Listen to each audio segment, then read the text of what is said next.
Polónia vai introduzir controlos temporários nas fronteiras com a Alemanha e Lituânia devido a receios de migração irregular. Rússia lançou um número recorde de 5.438 drones contra a Ucrânia só no mês de julho. A Comissão Europeia anuncia acordo de princípio sobre a nova relação comercial com a Ucrânia. O entendimento é visto como mais justo e realista para os países do bloco. Na Roménia, os residentes rurais lutam pelo acesso à água potável numa altura em que o calor se intensifica. Dinamarca assume presidência do Conselho da União Europeia. Copenhague abandonou posição de décadas e elegeu a defesa como prioridade.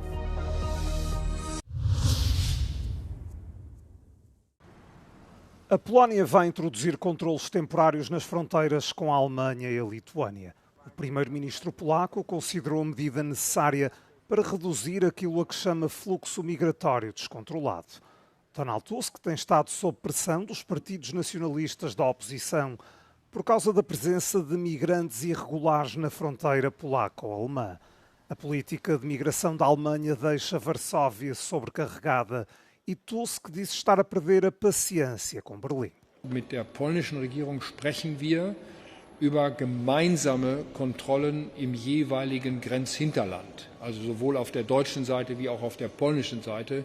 Und ich kann hier nur sagen, es gibt sowohl zwischen den Regierungschefs, also zwischen Donald Tusk und mir, als auch zwischen den Innenministern eine sehr enge, sehr kollegiale, freundschaftliche Kooperation, weil wir ein gemeinsames Problem gemeinsam lösen wollen.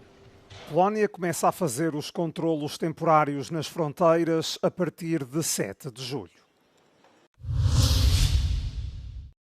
Só no mês de junho, a Rússia lançou um número recorde de 5.438 drones contra a Ucrânia, mais do que em qualquer outro mês, desde que Moscou lançou a sua ofensiva sobre o território ucraniano em fevereiro de 2022. Os dados da Força Aérea da Ucrânia revelam que Moscou intensificou significativamente os ataques aéreos contra o país desde maio. As ofensivas com drones, mísseis e bombardeamentos tornaram-se mais frequentes e mais intensas. Durante o último ano e meio, houve apenas 2 dias em que a Rússia não atacou a Ucrânia, segundo informou o ministro dos Negócios Estrangeiros ucraniano. Os números mostram que em apenas uma noite a Rússia é agora capaz de lançar o mesmo número de drones que utilizou durante um mês inteiro no início do verão do ano passado. Volodymyr Zelensky diz que desde o início do conflito a Rússia já lançou cerca de 28 mil drones do tipo Shahed contra a Ucrânia.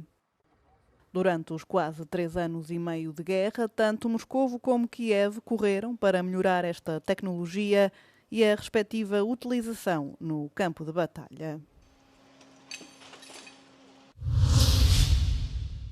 A Comissão Europeia anunciou um acordo de princípio sobre uma nova relação comercial com a Ucrânia. O novo entendimento substitui o atual quadro temporário do pós-guerra por um acordo a longo prazo. Desde 2022, o comércio entre a União Europeia e a Ucrânia era regido pelas medidas comerciais autónomas, que eliminaram todos os direitos aduaneiros e cotas sobre as exportações agrícolas ucranianas para o bloco, proporcionando um acesso crucial aos mercados europeus durante o tempo de guerra. O novo acordo é, no entanto, menos ambicioso do que o regime que substitui, que expirou no início deste mês. O comissário europeu responsável pela agricultura, Christoph Hansen, afirma que o acordo visa encontrar o equilíbrio certo entre o apoio ao comércio de Kiev com o bloco e a resposta às sensibilidades de uma série de setores agrícolas europeus e preocupações conexas.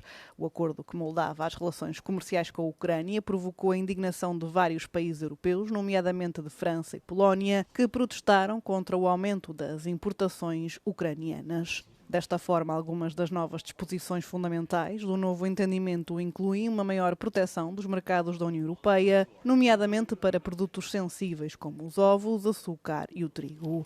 A Ucrânia também concordou em alinhar gradualmente as suas normas de produção com a União Europeia até 2028.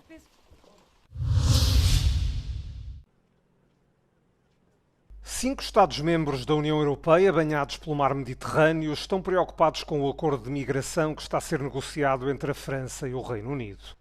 Itália, Espanha, Grécia, Malta e Chipre enviaram uma carta conjunta à Comissão Europeia com as dúvidas que têm sobre o acordo. O governo britânico e o francês estão a discutir um esquema piloto.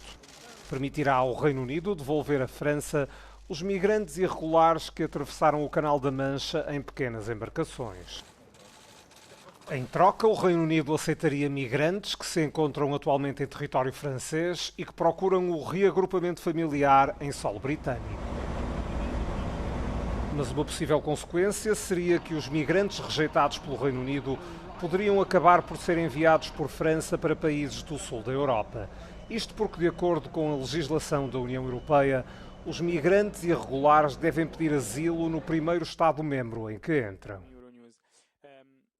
We are in contact with the French and the UK authorities to ensure the necessary clarifications are made, and we are working with France and the UK, as well as other member states, to support solutions that are compatible with the spirit and the letter of EU law. Em maio, a União Europeia e o Reino Unido assinaram um acordo de cooperação em vários domínios, incluindo a luta contra a migração irregular. A Europa está a ser atingida por uma forte vaga de calor que está a deixar vários países do continente em alerta. Portugal, Espanha, França e Itália foram alguns dos mais afetados, com temperaturas a ultrapassarem os 40 graus Celsius. Em Portugal foi emitido um aviso vermelho de calor para 7 dos 18 distritos, com previsões de temperatura que podiam chegar aos 43 graus Celsius. Os 7 distritos registaram em junho a temperatura máxima mais elevada de sempre no país. Espanha também atingiu temperaturas recorde, com Barcelona a registrar o mês de junho mais quente do século. O Serviço Nacional de Meteorologia informou que as temperaturas deverão manter-se elevadas até quinta-feira. O primeiro-ministro francês informou que 16 regiões estão sob alerta vermelho no país e 68 outras sob alerta laranja à medida que a onda de calor atinge grande parte do país. Les représentants de Météo France nous ont dit qu'ils pouvaient espérer que les départements en vigilance rouge retrouvent une situation météo plus favorable dans les jours qui viennent. Em Itália, 2 pessoas morreram devido a incidentes separados relacionados com o calor. Roma, onde as temperaturas têm permanecido acima dos 35 graus Celsius há uma semana, é uma das cidades mais afetadas pelo aumento das temperaturas nos últimos 50 anos.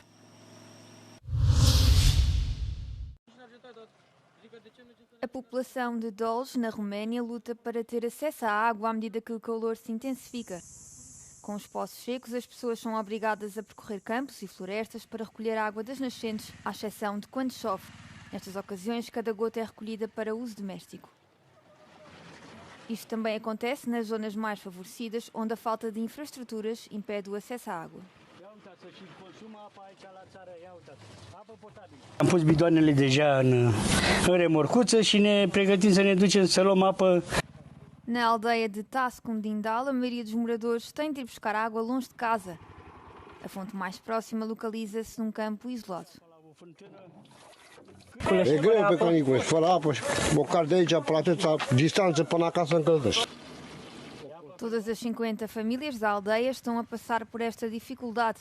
Algumas delas confessam que utilizam a água da chuva para alimentar as galinhas e regar os campos agrícolas. A Câmara Municipal alega que não há outra solução para os habitantes locais, mas diz estar a trabalhar para melhorar a estrada que conduz ao poço. Domnul primar săptămâna viitoare are utilajele pregătite pentru a împrăștia piatră și a face acolo tot terenul să fie ușor de ajuns la puțul nostru. Outras localidades, algumas delas localizadas no Vale do Danúbio, também estão a ter problemas com abastecimento de água. Foarte rău. Când pornesc pompa, opresc hidroforul. Când pornesc hidroforul, opresc pompa. Exact Sahara. E sărăcie curată.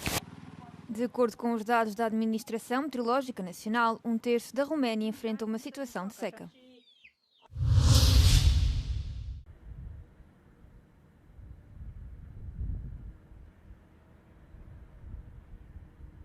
Uma nova Dinamarca assume as rédeas do Conselho da União Europeia esta terça-feira. Vê-se confrontada com a guerra na Ucrânia, o afastamento americano da Europa e as ameaças de Washington à soberania da Groenlândia, que é território dinamarquês. Copenhaga fez duas reviravoltas políticas em poucos anos. Primeiro, na defesa, eleita agora prioridade. A Dinamarca, que recusava compromissos neste setor desde 1993, deverá validar o aumento das despesas militares.